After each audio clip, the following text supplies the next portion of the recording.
camera collection.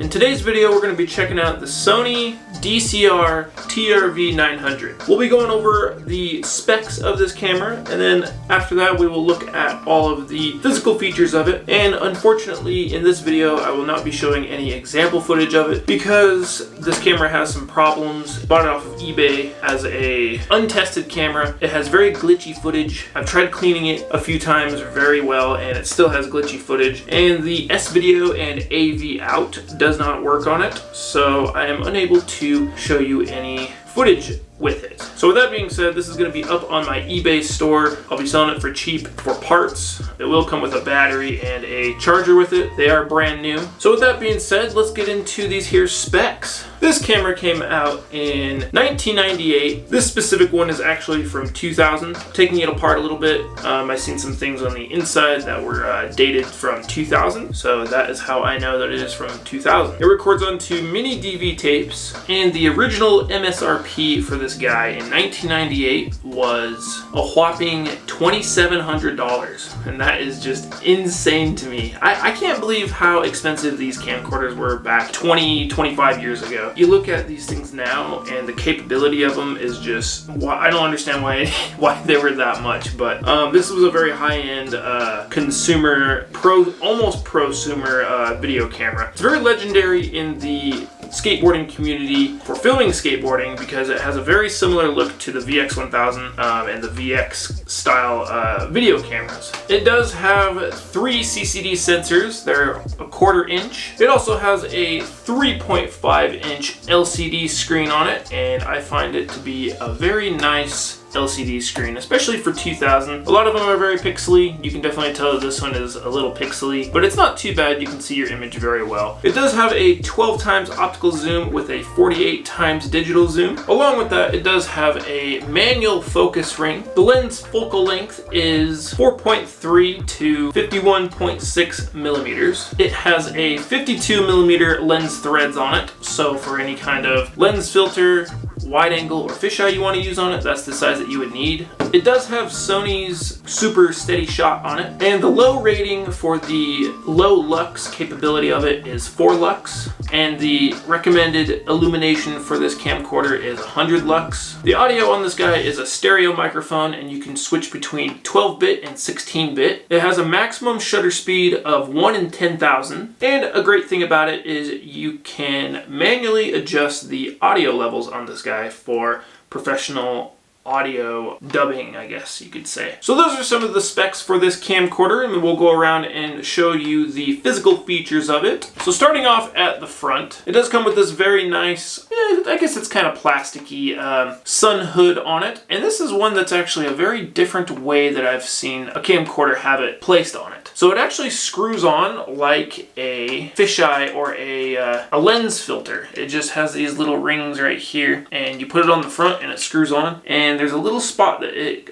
locks into, so that way you're not putting it on crooked. Like I said before, it does have a manual focus ring on it, along with a ND filter on it for outdoor shooting if you need some sunglasses for the camcorder. You have your manual and autofocus switch here, and you have a button below it that says push auto, so you can push that to go back to autofocus. If it's in manual, it'll automatically focus on what you are pointing the camera at, and then from there you can still adjust the manual focus on it. There's a little screen right here that shows you your battery levels and how far you are along on the tape. A lot of times on like the 8mm TRV or TR models, they'll have them on the door of the LCD screen, but this one actually has it right above it. So that's nice because you can actually still look at it while having the screen open, and you don't have to close the screen to be able to see it. So I find that very helpful. You do have a little button here on the back. You push it in and you can pull it open. On the screen, you can see that it has a few buttons there, and that is your volume up and down and your brightness of the display up and down. So you can darken it and brighten it and turn the volume up and down for when you're watching playback on it. As for the buttons on the inside of the screen, you do have play, index, delete, and your negative and positive. You have your picture effect button, digital effect, title, and menu. And for your display options, you have date and code, display, end search, and anti-ground shooting. So what the anti-ground shooting does is it detects if you are still recording and you're pointing the camera at the ground.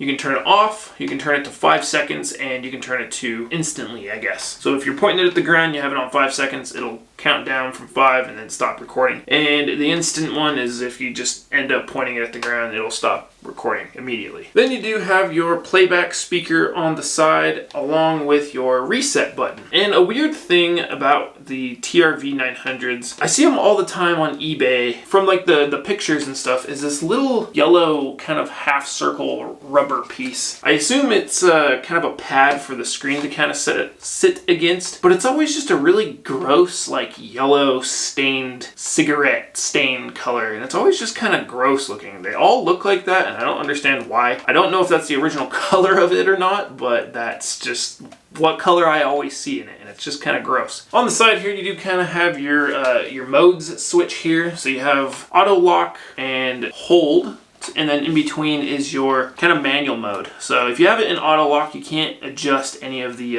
exposure, audio levels, and that kind of stuff. It's just in an auto mode. You point and shoot, kind of like. What you can do is if you go into the middle setting, which is like your manual setting, that allows you to change all of your exposure, your audio levels, your picture effects, yada yada.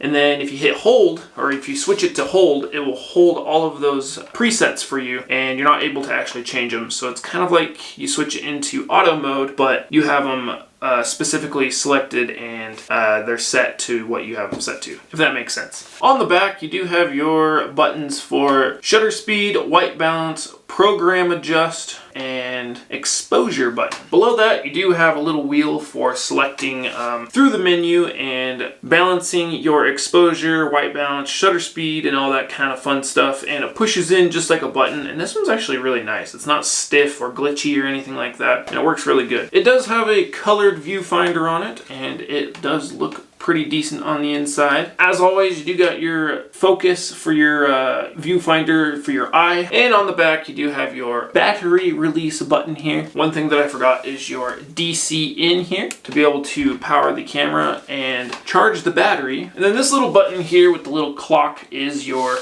timer for pictures. You can set the timer for different intervals for like a group photo or something like that. And as always with Sony's, you got your power switch along with your record button. There is a little switch here on the side right there, and if you push it towards the back of the camera, it will lock it so that you can't go into picture mode. If you push it forward on the camera, it'll let you go into picture mode. You do have a eject switch here for your tape, along with your photo button and your rocker zoom. It's hard to see on here, but this little section right there is your playback functions. So your rewind, play, fast forward, pause, and stop. You have your edit search, your fader, and your backlight button here on top. And it does have a hot shoe for your Sony smart lights and all of that stuff like that. Popping open the little flap here, you do have S-video, your AV out, headphone monitor or headphone jack for monitoring audio, your LANC, and your DV in and out, or your FireWire. One thing that I forgot to mention is it does also have a external mic here on the side, which is nice because you have a spot to mount it right up here, right next to it, so it's not too far away. A few little things on the bottom here. You do have your memory release, so there's this little switch right there, and if you move it forward, it will actually push out this card that I was talking about earlier out here, and you can pull it out. And then it also has a little clip right here, and I believe that is for the neck strap. You can actually pull that out and clip it to it, and then you can use it like DSLRs come with the neck straps, so you can kind of carry it around with you. So I find that kind of interesting. I haven't actually seen that on a camcorder yet. So that is all the physical features and specs of this camcorder. I hope you enjoyed this video. If you did, make sure you like the video, and if you like the content, make sure you subscribe because we talk about old school camcorders on a weekly basis. And on that note, we will see you in the next video. Have a good one.